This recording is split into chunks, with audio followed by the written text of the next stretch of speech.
Hi, I'm Mark from L&M Small Engine. Today we're working on a Huske log splitter. Has 11 horsepower Briggs & Stratton engine on it, 35-ton splitting capacity. Reason they brought it in, it sat for a long time. They tried to get it going themselves. They said it has good spark and everything, but I smelled the gas, and gas is bad, and the carburetor is all yellow and stuff. You can tell it was leaking, so we'll tear the carburetor apart, clean it up, put fresh gas there, see if we can't get it going. So hope you enjoy the video. Okay, let's go ahead and take the gas tank off first. And get a pair of pliers and unhook the fuel line. I'll go ahead and drain it, and I'll blow it out really good.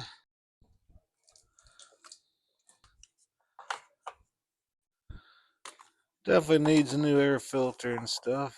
Oh, the foam's coming off on the pre-filter. These two front bolts are Torx. You don't have to take them all the way out, just loosen them up in that top.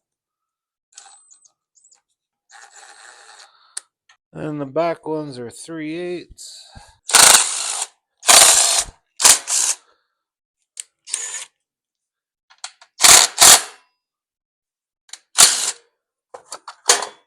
And we got a mouse nest in there.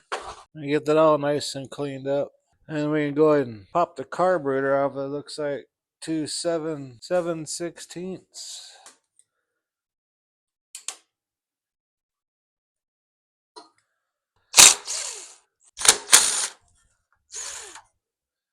And I need a 5/16. I don't want to screw these bolts out here. Unhook the governor linkage. And we'll go ahead and take this over the table. I'm going to clean it off real quick before we tear it apart. See what the oil looks like. It definitely needs an oil change. So while we're doing this, I'm going to drain the oil and put a new plug in there. Okay, let's go ahead and take this bowl off of here. The 7/16 wrench to take that off. Just have some debris in the bottom.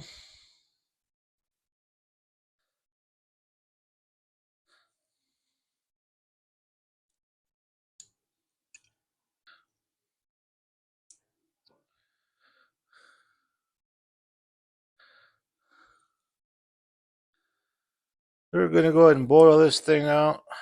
Ain't too terribly bad, but we're probably going to do it for like about 20 minutes or so. Okay, let's go ahead and plop it in there. About 20 minutes. Okay, when that's done, we'll put it back together again. Okay, it's got out of the cleaner. And the main jet is right in here. And what you do, you take your carburetor cleaner, stick it in there, and it will go in the venturi, the carburetor there. That's how you know it's nice and clean. Okay. I'm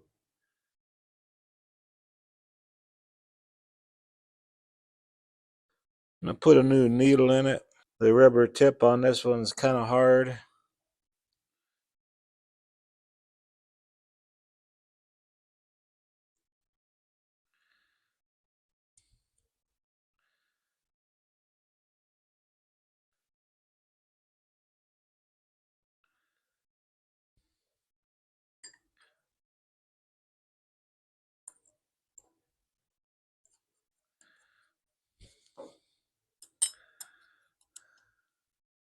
I like these Walbro carburetors.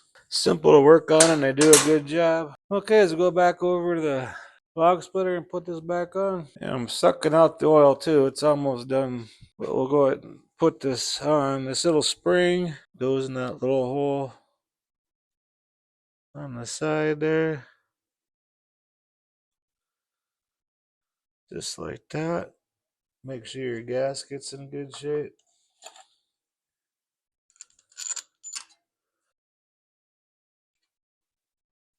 We'll use our 5/16 to tighten them up. Make sure everything's working properly.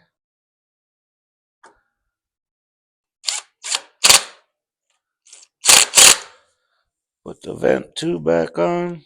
Make sure all that old oil's out of there.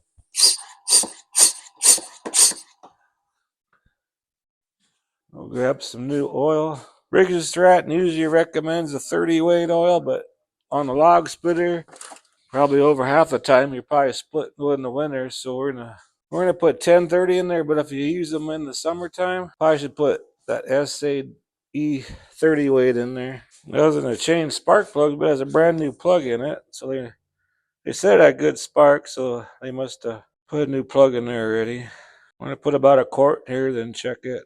There's no oil filter on this. Wipe your dipstick off good. It says add.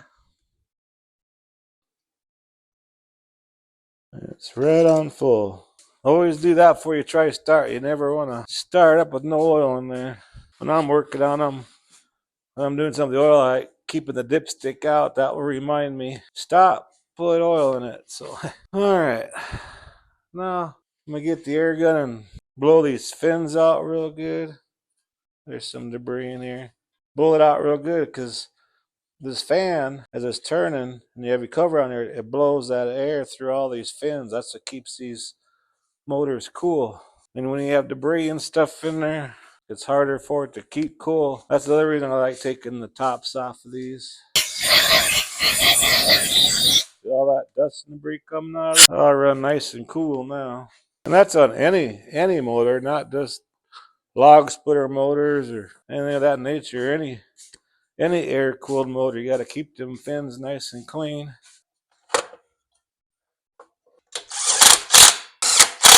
And the front two are the Torx. Like I said, they have a new plug in there. So let's put that fuel pump back on there. And we're gonna put a new fuel filter on there too. The long one goes on the bottom. And the short one on top. I still gotta blow out the gas tank yet too. Put that one back on. Go ahead and clamp it. So I'm gonna go grab a fuel filter, clean out the tank, and put an air filter in it. It should be about done. Okay, I put a new fuel filter on it. Got a new air filter, and I blew out the gas tank. So let's put that gas tank on next. Put some gas in there and see if we can't get the fire off. And these two bolts are a 9/16 head. I don't know if I said that earlier or not. Okay, the end was kind of cracked up, so I cut the end off.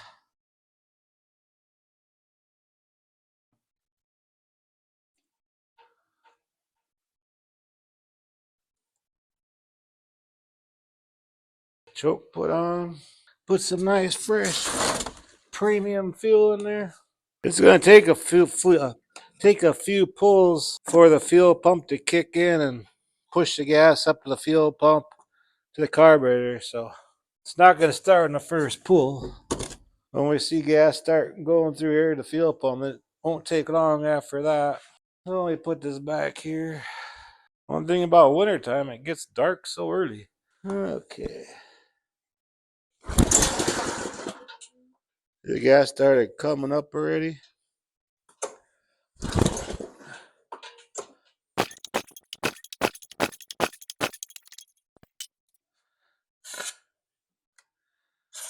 Spray a little carburetor cleaner.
Well, I hope this video helps you out. I appreciate you watching. If you like my videos, please press the like button and please subscribe.